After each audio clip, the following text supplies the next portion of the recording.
my son's wedding, he shouted, "Leave, Mom! You're ruining everything!" For a second, I thought I misheard him. But the silence in the hall told me I hadn't. Everyone had stopped talking. Everyone was staring at me, the unwanted mother.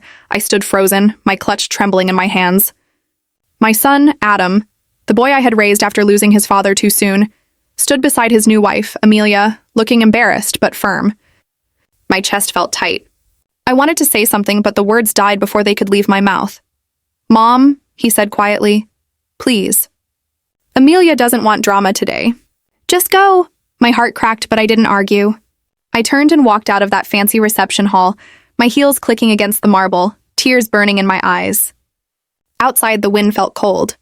I sat in my car and watched through the glass as the lights inside kept glowing. Laughter, music, and clinking glasses. A celebration I was no longer part of. That night, I didn't sleep. I kept replaying it all.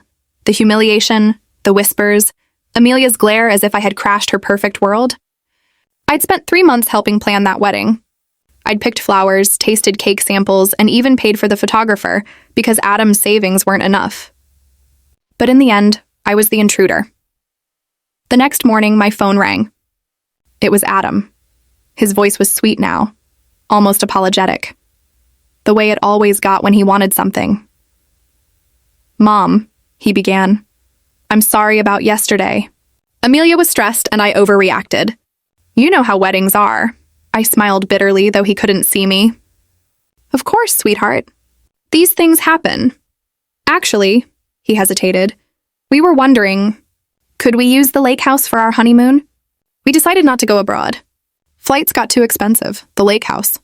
My late husband's pride, worth millions, filled with memories of summers, laughter, and love. The same place where Adam had learned to swim, where we used to celebrate his birthdays with bonfires by the water." "Of course," I said gently. "I'll have the keys ready by noon." When they arrived, Amelia wore oversized sunglasses and fake politeness like perfume. "Thank you so much, Mrs. Walker," she said in her honeyed voice. "This means the world to us." "Oh, call me Grace," I replied with a bright smile. "After all, we're family now." They drove away in Adam's shiny car, windows down, music playing.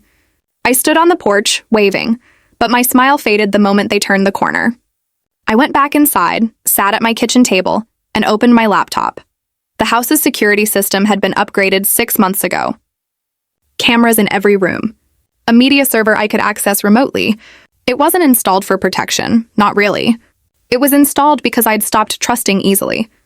I opened the control panel and uploaded a video I'd saved for months, a video Amelia would never want anyone to see. A small part of me trembled with guilt, but the rest of me was steady.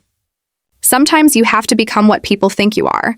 Because months before the wedding, I'd learned who Amelia really was. It started with a phone call that changed everything. "Mrs. Walker, this is Detective Alan Brooks from the Financial Crimes Division. We're investigating a case of identity theft, and a woman named Amelia Cole came up in our report." "Do you know her?" My blood went cold. "She's my son's fiancée," I said slowly. There was a pause. "Then you might want to sit down." That was the day I found out that the smiling, soft-spoken woman about to marry my only child wasn't who she claimed to be. And that she'd done this before, to men richer, older, and far more naive than Adam. I stared at the phone, the detective's words echoing in my head. My hand shook, but my heart hardened. I didn't tell Adam that night. I just sat in the dark, staring out the window at the stars, realizing the truth every mother dreads. My son wasn't marrying love. He was marrying a lie. But if Amelia thought she could fool me, she had no idea who she was up against because I wasn't just his mother. I was the woman who had nothing left to lose. And when a mother has nothing left to lose, that's when she becomes unstoppable. I couldn't get the detective's words out of my head. Amelia Cole, or whatever her real name was now part of an active investigation. I sat frozen at my kitchen table long after the call ended, the dial tone humming in my ear. 2 weeks before the wedding, and suddenly my future daughter-in-law had a file at the Financial Crimes Division. I needed answers, so I called the detective back. "Detective Brooks," I said, trying to steady my voice. "What kind of fraud are we talking about?" "Multiple cases," he replied. "Credit card theft, false identity, unauthorized financial access. We traced similar patterns under another name, Emily Carter. She legally changed her name about 18 months ago. That sound familiar? It did. 18 months ago was exactly when Amelia appeared out of nowhere, all charm and grace, at Adam's tennis club. The detective continued. She's been tied to at least 2 wealthy men.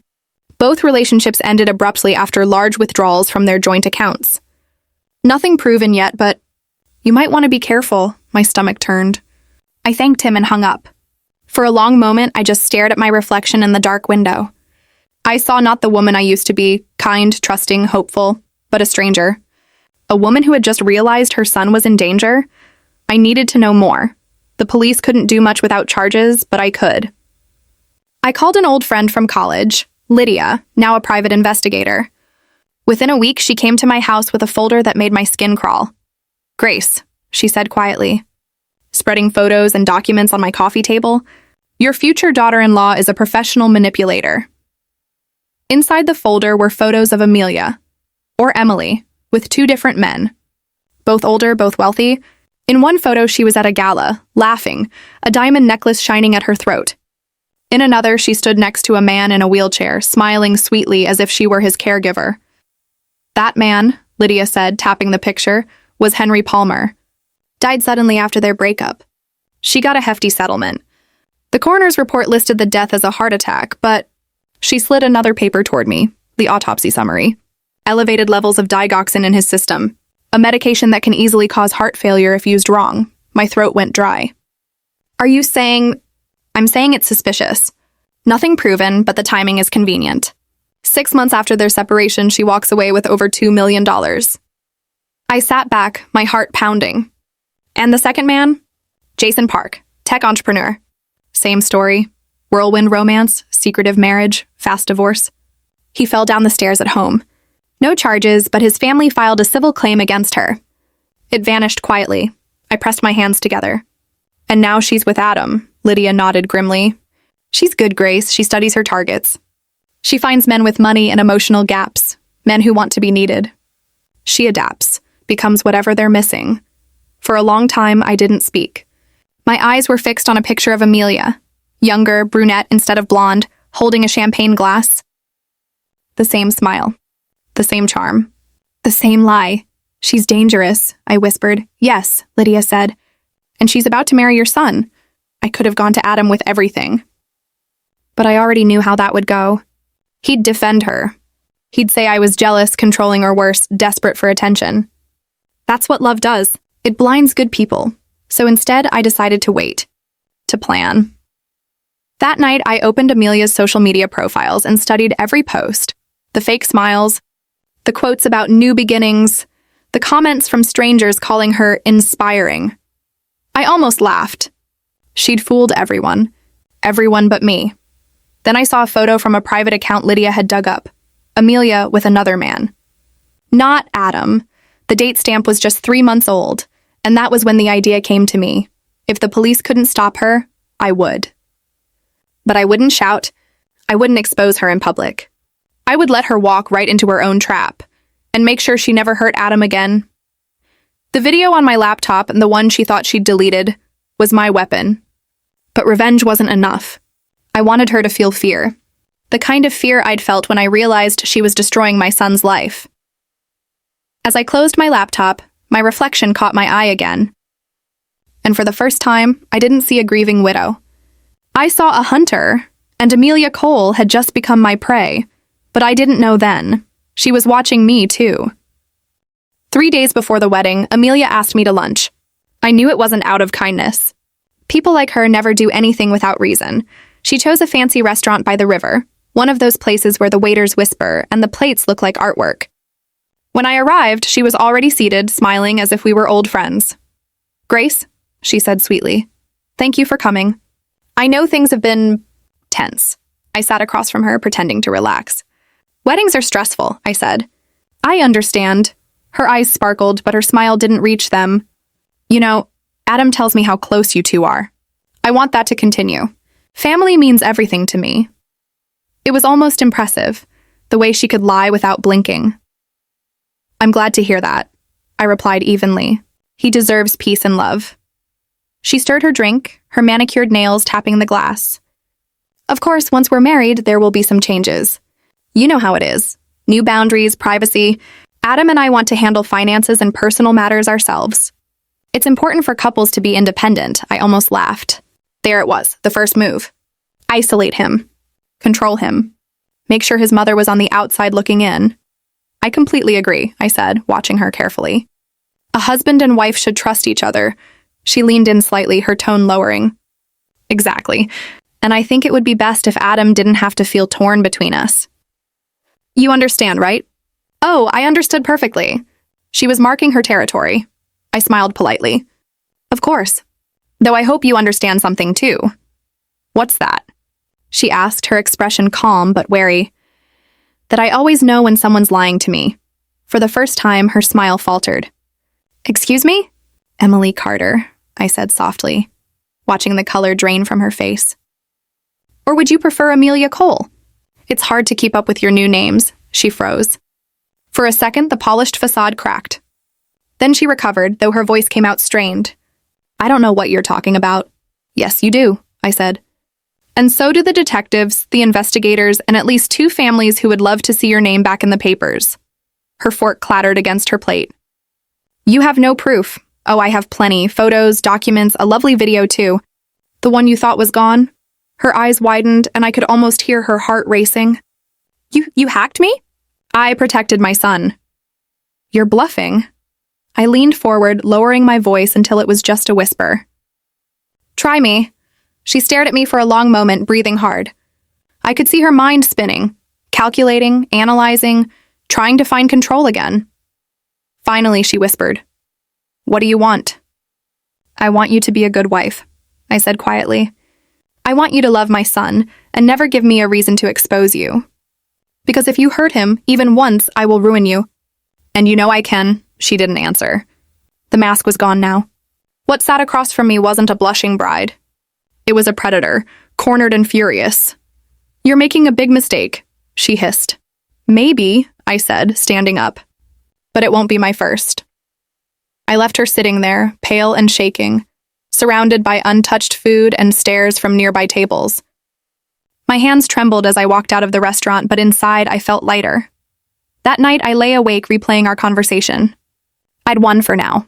But people like Amelia didn't back down easily. She'd either destroy my son or come for me. 2 days later, it began. Small things at first, a strange number calling my phone and hanging up. An email sent from an address that didn't exist. A delivery to my door I hadn't ordered. She was sending a message. She wasn't scared. I wanted to warn Adam, but what could I say? Your fiancé is threatening me because I confronted her about her double life. He'd only defend her again. So I stayed silent, waiting. The night before the wedding, I stood by the window of my room at the lake house, watching the storm clouds gather over the water. Lightning flashed in the distance, and I whispered to myself, after tomorrow, everything changes. And I was right, but not in the way I expected, because the wedding wasn't just her performance. It was also my setup. And by the time Amelia walked into that mansion for her honeymoon, I'd already written the ending of her story. I just didn't realize she had written one for me too. The wedding day looked perfect from the outside. 1,000 white lights hung from the ceiling, soft music played, and Amelia looked every bit the glowing bride. No one would have guessed that the woman in lace had a closet full of skeletons. I sat in the back row, pretending to smile as they exchanged vows. Adam looked so proud, so sure he'd found the love of his life. My heart ached because I knew he hadn't, but stopping the wedding now would only destroy him. So I clapped when they kissed. I even hugged them afterward, though my fingers trembled against Amelia's satin dress. She smelled like roses and deceit. When the reception started, I helped with guests, laughed at the right jokes, and avoided any confrontation. For a few fleeting hours, it almost felt like I was just a normal mother at her son's wedding. But then came that moment, the one that burned into my soul forever. I was walking toward the buffet when Amelia's sharp voice cut through the music. What is she doing here? She snapped, glaring straight at me. The entire room went silent. Adam, I told you I didn't want her here. She hissed, her tone rising. This is our day. Adam's face flushed. Mom, maybe it's best if you go home, he muttered. I froze. 100 eyes turned toward me. I saw pity, confusion, embarrassment. But what I didn't see was anyone stepping forward to defend me, not even my son. "All right," I said softly. "If that's what you want." And just like that, I left my own son's wedding. I didn't cry until I reached the parking lot. But by the time I sat in my car, my tears had dried. Something else had replaced them. Something harder. If they wanted to treat me like the villain, then maybe it was time I became one. The next morning, Adam called. His voice was gentle again, full of practiced regret. "Mom, I'm sorry." Amelia was upset. "You know how emotional brides can be. Please don't take it personally." "It's fine, sweetheart," I said, my voice calm. "You're married now. Enjoy your honeymoon. Actually," he hesitated. "We wanted to ask if we could use the lake house for a week. Flights to Italy were too expensive." "Of course," I replied, sweet as sugar. "I'll have the keys ready." When they arrived later that afternoon, Amelia wouldn't even look at me. She just stood behind Adam, arms crossed, her fake smile flickering. "Thank you so much, Mrs. Walker," she said finally. "Call me Grace," I told her, handing over the keys. "After all, we're family now." They drove off together, laughing. And as soon as their car disappeared down the road, I went straight to my study. The house's security system was connected to my laptop. Every camera, every speaker, every television screen. Months ago, I'd installed it under the excuse of safety. In truth, I'd installed it because I didn't trust Amelia from the moment she first smiled at me. I opened the control panel and uploaded a video file to the mansion's media server. The same file I'd hidden away, waiting for the right moment. It took a few minutes to sync, and when it was done, I sat back and whispered, "Let's see how perfect you feel now, darling." Hours later, my phone buzzed. A message from Adam, just 3 words. "What did you do?" I didn't answer. By evening, they were back, far earlier than expected. I heard their car screech to a stop in front of my house, and then the front door flew open. Adam stormed in, his face pale, eyes blazing. "Mom, what the hell was that?" I pretended not to understand. "What was what?"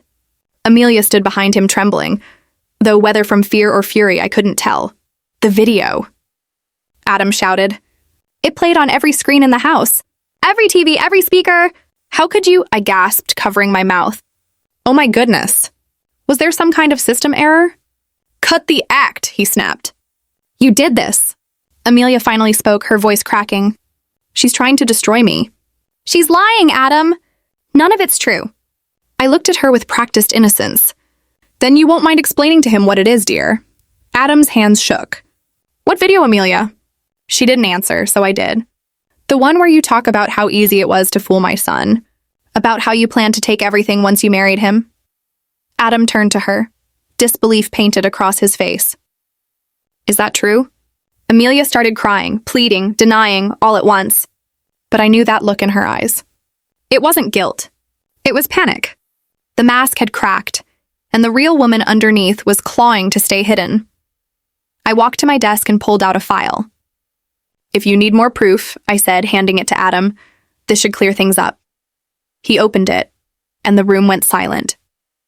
Divorce papers, old marriage certificates, police records. It was all there.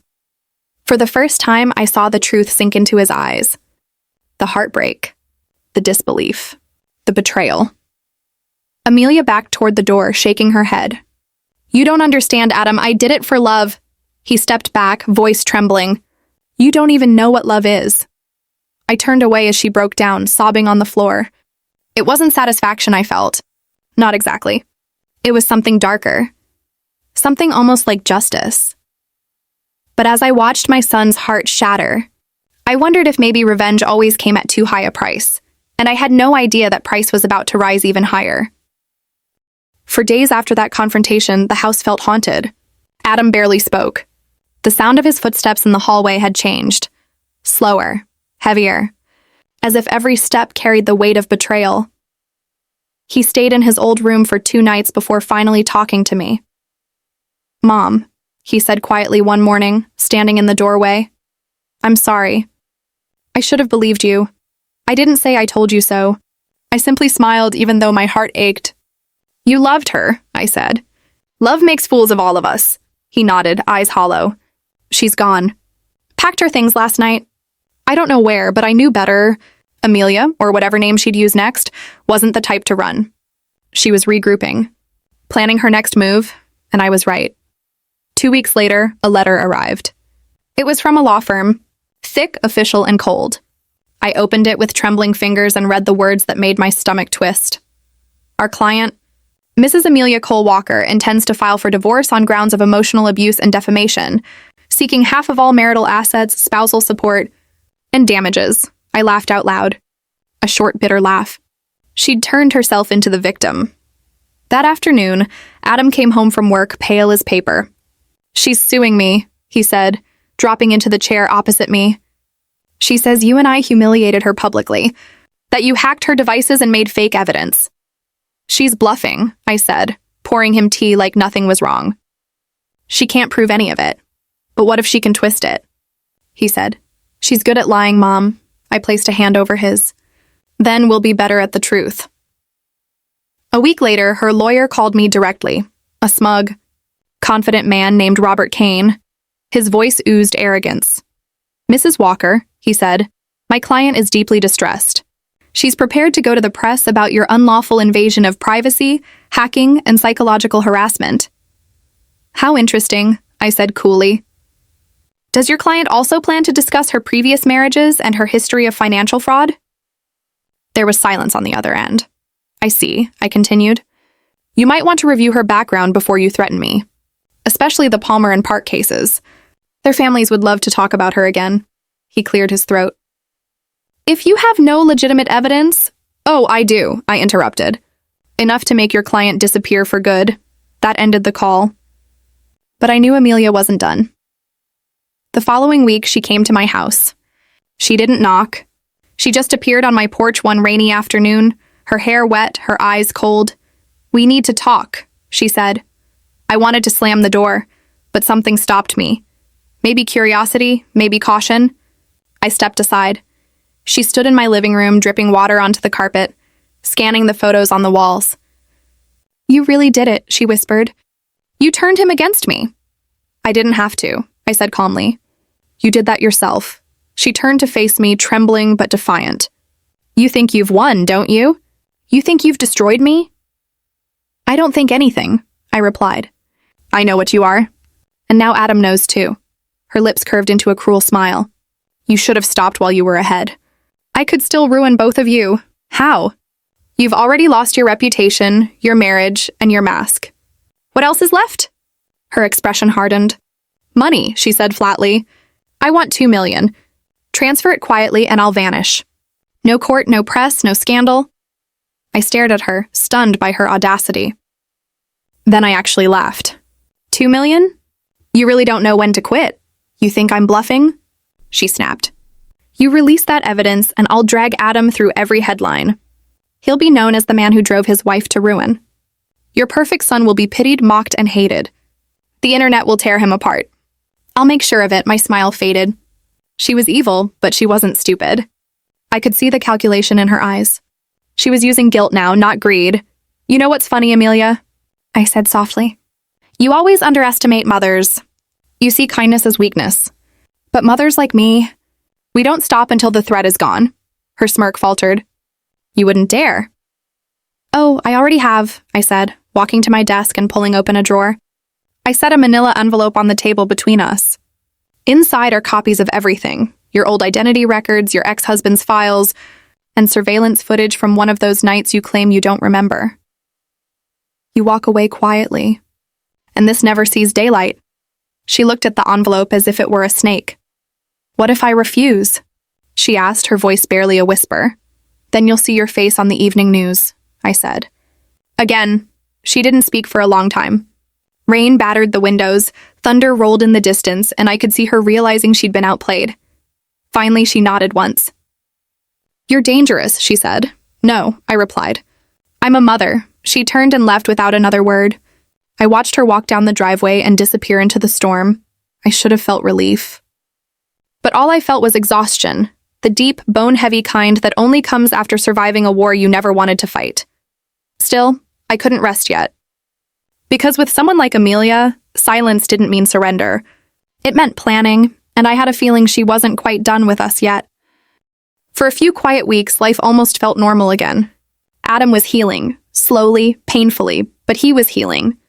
He started going to work again, started talking about the future. I thought maybe, just maybe, Amelia had finally vanished for good. Then one evening, my phone buzzed. A new number. A single message. Check your mail. Hey! My hands trembled as I walked to the porch. Sitting neatly on the doormat was a padded envelope. Inside, a single USB drive. No note, no label. Just silence. I plugged it into my laptop, my heart thudding in my chest. The screen lit up. A video. It wasn't the one I had made. This one was new.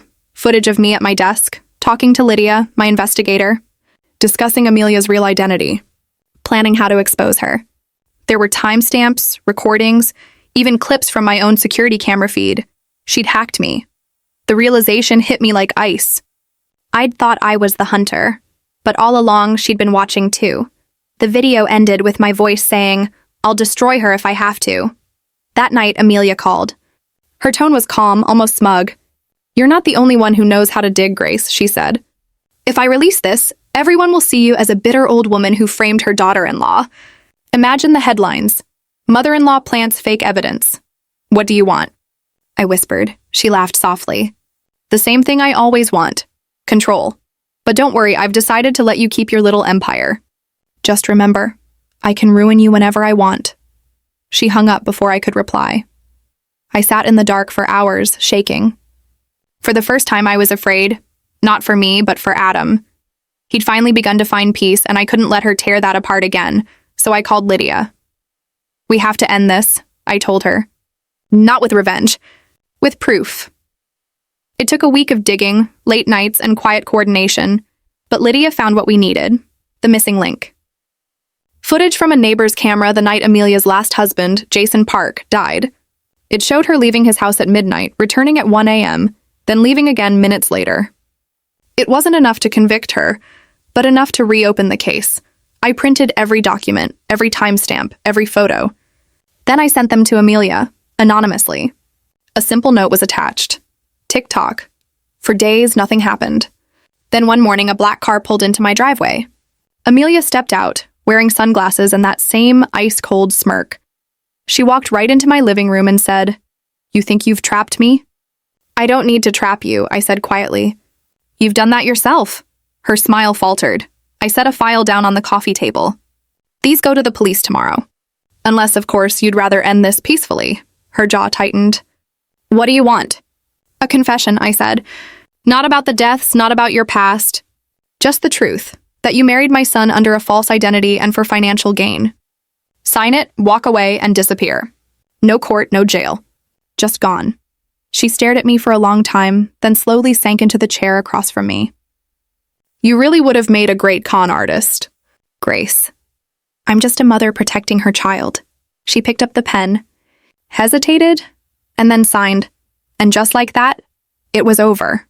Within a week, she filed for divorce on quiet terms. No money, no claims. No more headlines. A month later, Adam received word that she'd moved overseas. When he told me, I only nodded. "Good," I said softly. "Let her start over somewhere she can't hurt anyone else." He looked at me for a long moment.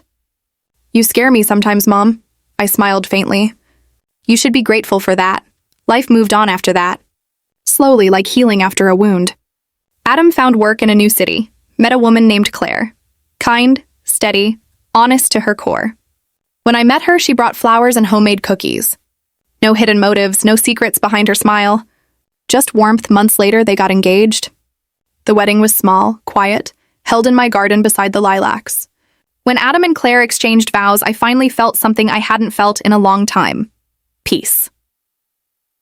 After dinner, Adam stood up to make a toast. "To my mother," he said, smiling at me. "The strongest woman I know.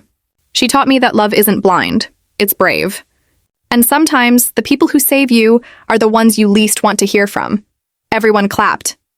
I laughed and cried at the same time. Because for the first time in years, I wasn't fighting anyone. I was just living. Later that night, when everyone had gone home, I sat by the window with a cup of tea and stared out at the stars. My phone buzzed once, an unknown number again. The message was short. "Congratulations.